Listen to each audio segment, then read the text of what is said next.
திருவண்ணாமலை மாவட்டம் ஆரணியில் எழுந்தருளுள்ள ஸ்ரீ புத்திரகாமேஸ்வரர் கோவிலில் குழந்தை மரம் வேண்டி தம்பதிகள் பங்கேற்கும் ஸ்ரீ புத்திரகாமேஸ்வரர் சிறப்பு யாகம் இன்று நடைபெற்றது. இதில் குழந்தை வரம் வேண்டி தம்பதிகள் ஏராளமானோர் பங்கேற்றனர்.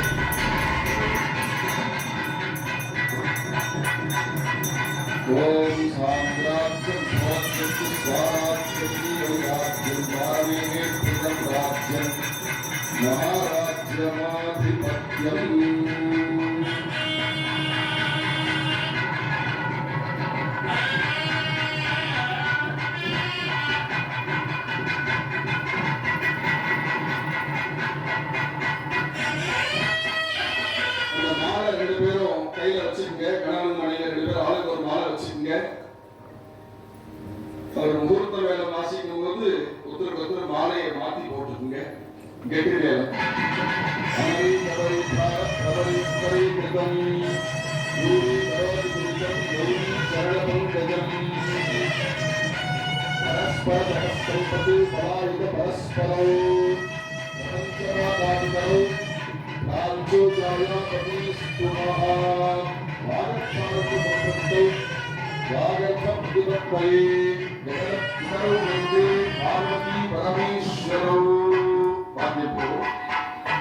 எல்லாரும் கைகளை கூப்பி